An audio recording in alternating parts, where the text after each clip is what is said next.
Shalom, shalom, peuple de Dieu. N'oublions pas que le jeudi, nous avons tant de prières. Les jeûnes, tous les jeudis. Et tous les jeudis, les mercredis, nous devons connaître d'avance les sujets pour lesquels nous allons intercéder. Donc, demain, nous devons jeûner, prier, mais nous n'avons pas de sujet. Nous allons nous appuyer sur les sujets qui sont encore sur l'autel. Que Dieu nous bénisse. Le thème que je veux voir avec toi, ne soyez pas troublés. Le Seigneur nous donne sa paix, pas comme le monde nous donne, mais comme lui, le Seigneur nous donne sa paix. Alléluia. Le Seigneur dit, ne soyez pas troublés. Troublés par rapport à quoi? Troublés par rapport à une situation. Troublés par rapport à ce que nous vivons. Nous n'avons pas la paix. Nous sommes dans l'inquiétude. Nous cherchons un salut, une délivrance. Mais le Seigneur te dit ce soir, frère, ne sois pas troublé. Jean 14, le verset 1. Que votre cœur ne se trouble pas. Vous croyez en Dieu, croyez aussi en moi. Que votre cœur ne se trouble point. Ne soyez point agités, mais marchez plutôt avec calme et sérénité, avec douceur. Au cœur de son dernier entretien avec ses disciples, Jésus leur dit de ne pas se laisser aller au découragement, de garder un cœur ferme malgré les circonstances. Le conseil que le Seigneur donne à ses disciples, il nous le donne en même temps à nous aussi. Parce que la Bible nous sert d'instruction. Donc quand le Seigneur dit alors que ton cœur ne se trouble pas, ne va pas au découragement. Sois fort dans les situations. Le Seigneur sait que viendraient des moments difficiles pour toi, pour ton existence. Mais laisse-moi te dire qu'en toute chose, frère, ne te laisse pas aller au découragement.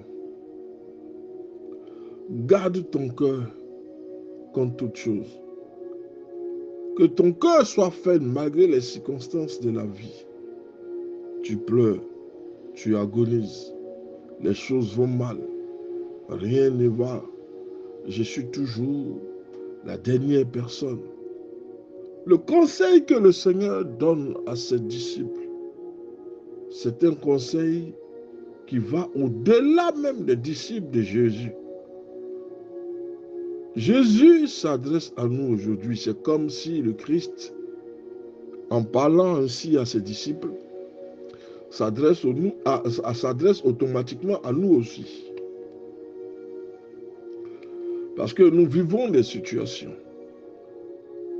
Une famille qui vient de perdre un enfant. Une maman qui vient de donner naissance à un enfant mort-né. À un couple qui est déchiré par une maladie incurable parce que l'autre veut partir. Ça fait 30 ans ou 20 ans que monsieur ou madame est dans une maladie qu'on n'arrive pas à guérir. Il y a le désespoir qui t'anime. Le suicide peut t'animer. Et tu es là. Qui va me venir en aide, au secours? Y a-t-il quelqu'un sur cette terre qui entend mes pleurs et mes supplications? Nous sommes solitaires. Aucun soutien moral, physique, rien. Nous sommes face à une situation qui est plus enclin au découragement qu'à l'espoir. Qu'allons-nous faire alors le Seigneur dit à ses disciples, ne vous laissez pas aller au découragement. Gardez un cœur ferme malgré les circonstances, l'abandon, le rejet, malgré les situations difficiles devant lesquelles tu puisses te trouver. Frère, garde espoir. Ne laisse pas ton cœur aller au découragement. Il y a beaucoup de souffrance en toi, c'est vrai. Le mal te ronge, c'est vrai. Mais garde espoir. Est-ce que nous nous trouvons dans une telle situation?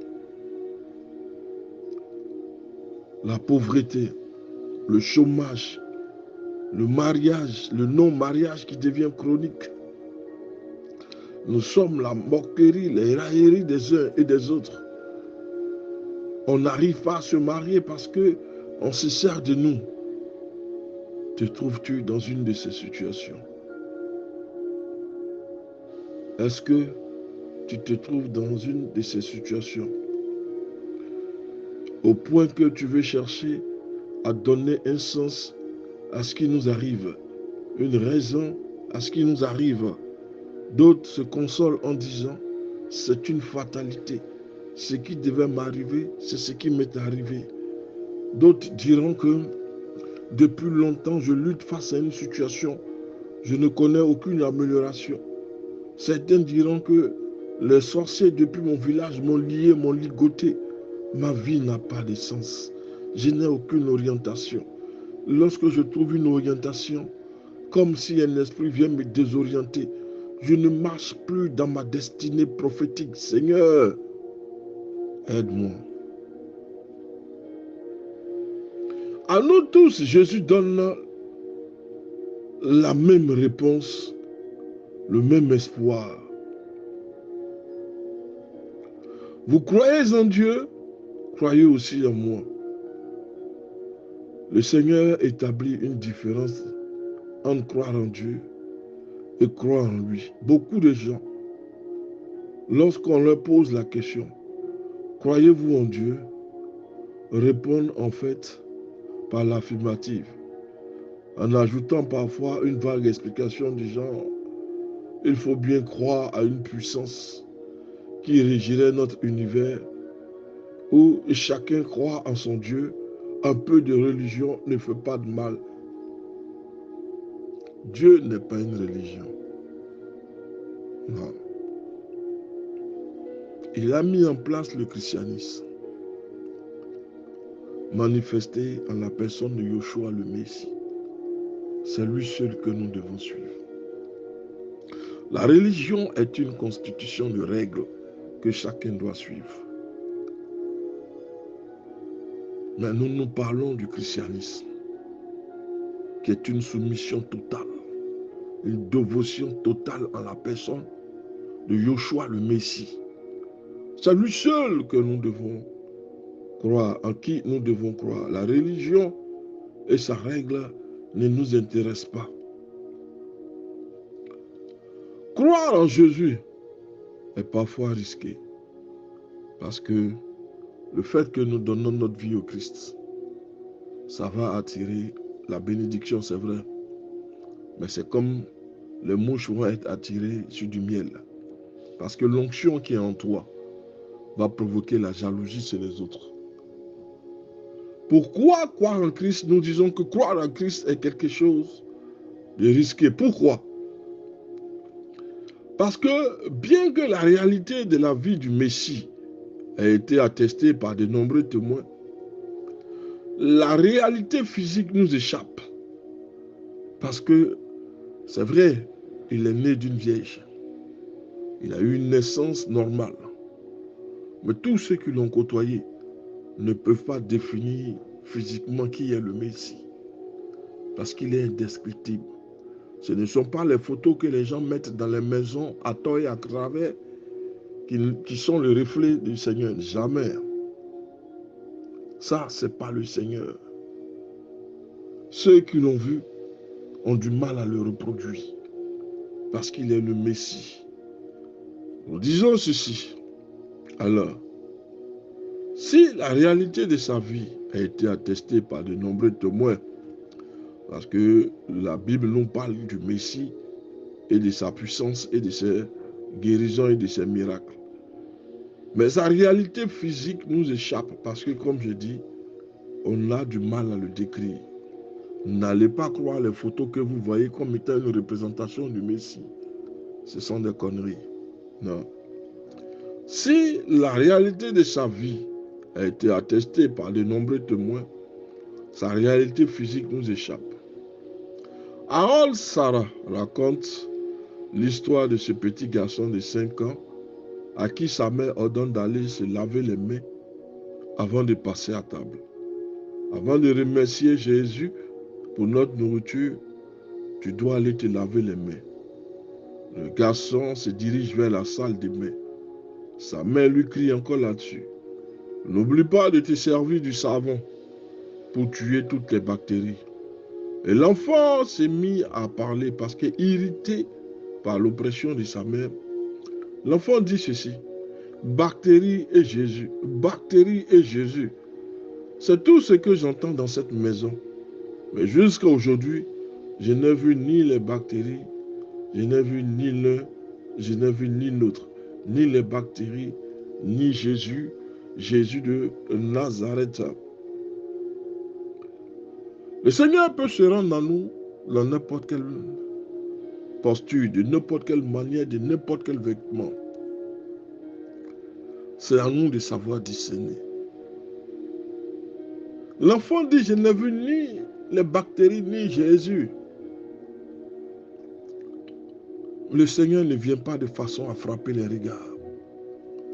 Lorsqu'il est arrivé, il était dans un haillon. Il est né dans une étable. Il est né dans un haillon. Il était dans une étable là. Il était emmailloté. Il ne vient pas de façon à frapper les regards, non. C'est pourquoi les gens, certes, ont marché avec lui, mais n'arrivent pas à le définir, à le décrire. C'est pour ça, l'enfant dit ceci: on me parle dans ma maison de bactéries de Jésus. Il faut se laver la main pour éliminer les bactéries. Il faut se laver les mains avant de venir remercier Jésus. Mais l'enfant dit: je n'ai vu encore ni l'un et je n'ai vu ni l'autre. C'est tout ce que j'entends dans cette maison. Mais jusqu'à aujourd'hui, je n'ai vu ni l'un ni l'autre. Pourquoi nous disons que croire en Jésus, sommes risqués? Deuxièmement, parce que croire en Jésus exige de réfléchir à qui il est et pourquoi il est venu dans ce monde. Il est venu dans ce monde, deux raisons parmi tant d'autres. Il est venu dans ce monde pour détruire les œuvres du diable et pour sauver le peuple de Dieu. Le diable ne peut pas dominer éternellement sur ta vie. Dis-toi une chose, c'est pourquoi le Messie est arrivé. Parce que le diable ne peut pas tenir ta vie éternellement. Tu ne peux pas rester esclave éternellement. Les gens ne peuvent pas t'appauvrir éternellement. C'est pourquoi il est venu dans ce monde. Pourquoi sa présence? Le diable a entendu parler de lui. Il dit au Messie: il n'est pas encore l'heure. Le diable sait qu'il est condamné et les anges déchus savent qu'ils sont condamnés. Donc Christ est venu détruire les œuvres du diable sur ta vie, anéantir la pauvreté, la sécheresse. Il est venu détruire toutes ces œuvres-là. Pourquoi nous disons que marcher avec Jésus sommes risqués? Parce que nous devons réfléchir à qui il est et pourquoi il est venu dans ce monde. Cela implique aussi de reconnaître l'importance du péché dans notre vie, de tomber à ses pieds en repentance et de le reconnaître comme notre sauveur. Croire en Dieu ne suffit pas. Les démons aussi croient en Dieu. En fait, Jésus déclare à peu près ceci: croyez en moi, croyez en mes paroles. Croyez que le Père m'a envoyé pour que je puisse, m'a envoyé pour que je meure pour vos péchés. Croyez en la vraie vie et que, croyez à la vraie vie que je vous ai offert. Les démons croient aussi. Réfléchissez bien à cette phrase. Le Seigneur dit ceci: croyez en Dieu, mais croyez aussi en moi. Croire en Dieu ne suffit pas, puisque les démons croient en Dieu, puisque la source, le nom de Dieu, a donné lieu à plusieurs religions, dénominations. Mais le nom de Yeshua, le Messie, est unique. Donc si vous croyez en Dieu, vous devez croire en Jésus de Nazareth. Que Dieu vous bénisse. Que la gloire de Dieu soit sur votre vie. Le pasteur Samuel.